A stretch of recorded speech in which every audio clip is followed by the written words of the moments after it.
Hey, what's going on, everybody? This week we have Supercross at Daytona, and I'm super excited for this race. I'm excited that they finally have changed the track up a bit. The last 2 years it was kind of pretty close to the same, but Ricky's actually taking the time to make a different track. They're actually going the other way this year, and as well as they have grass, some more natural infield terrain on the track. I don't know how well that'll hold up going into the main, and if they're gonna do any maintenance on it. I think that will be kind of interesting and weird. I think it might be a little bit slippery or slick. Just depends on how it plays out and how much maintenance they do on it and stuff like that. But we'll see how it comes time for the race. Now in the 250 class, just a quick note is that you have Jalik Swoll. He should be lining up. The Triumph team has announced, and then Guillaume Ferez is injured. Unfortunately, he broke his femur in a practice crash. But now the tale is who can beat Deegan in my opinion. I think you got Vial and Anstey are the top two that could beat him. I think Vial has something to prove. I think he showed some speed coming back through the pack last week in Arlington, and I think that Anstey just had a bad race too.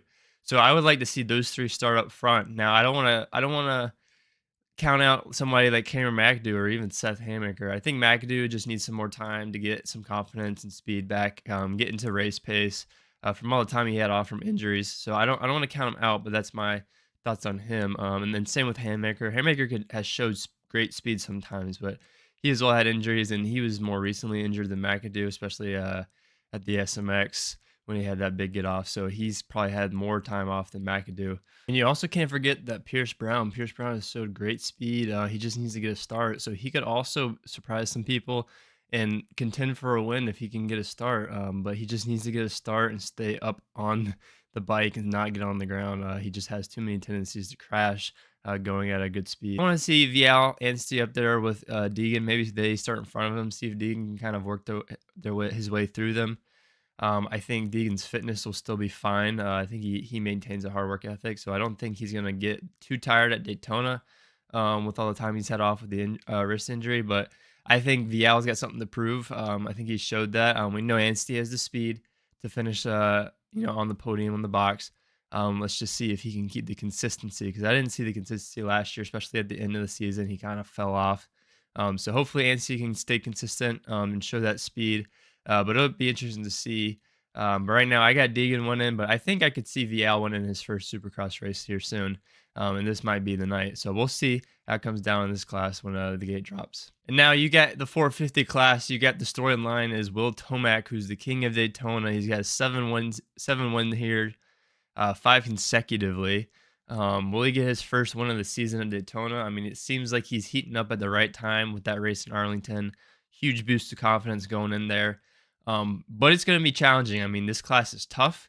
And then the question is, like, how well is Tomac going to start? I think Tomac needs to get a start, and he needs to kind of check out and get a little bit of gap. I think the later on in the race that he can make it to without being behind Jett, the better. I think once he gets about halfway through and he's in front of Jett, I think he'll start to really take over the race, because he just gets so good when the track breaks down. It'll be hard if he gets into like a beast mode form, which we've seen. So now we know he is capable of it. It's just a matter of, hopefully the bike sting's all right. He doesn't get arm pump or anything like that. For Jett, Jett's just going to try to whole shot and win the race. I still want to see what happens if Jett starts like fourth or fifth. Will he be able to kind of work his way methodically through the pack, depending on who's in front of him? I think if Tomac starts in front of him, or even Webb, it's going to be really tough for Jett to get through to the lead. But it is possible that he could do it. He's the most consistent rider as far as speed goes. But yeah, I think Tomac and Jett obviously are the two front runners to win this race in the 450 class. However, I wouldn't sleep on Cooper Webb, though. He has had some incredible rides here. He just cannot beat Tomac. He's fought Tomac a couple of times here, and especially last time, they were going at it. And I'm pretty sure he's sick of losing to Tomac here in Daytona. He's ready to win this race. He wants to win this race. I don't necessarily put him as like having the top end speed that Jett or Tomac could have on this track, but I would not count him out at all. He's a gamer, and he will find a way to hunt these boys down. So he's going to be a sleeper pick. I think, well, not really a sleeper pick because it's Webb, but he could show up and meet these guys. But also you can't count out Chase. I think Chase is going to be a little bit faster this week as he's kind of healing from his hand contusion, getting better on the bike, probably making adjustments on the bike at race speed. It's hard.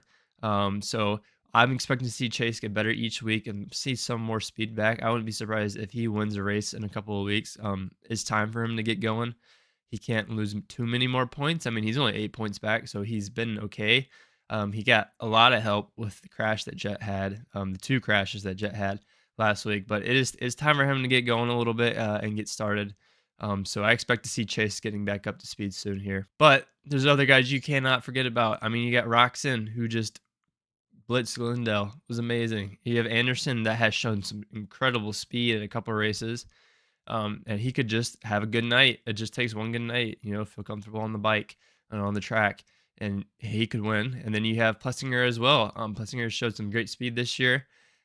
He just needs to get a little bit more confidence. I think he had so much confidence after he won, but he's kind of lost it due to some bad luck and some just mistakes. Um, and you kind of saw that play out in Arlington. He just kind of got broken off a little bit, but I think he could catch fire again. This could be a track that he does it on, but I'm still going with either Jett or Tomac's going to win this race.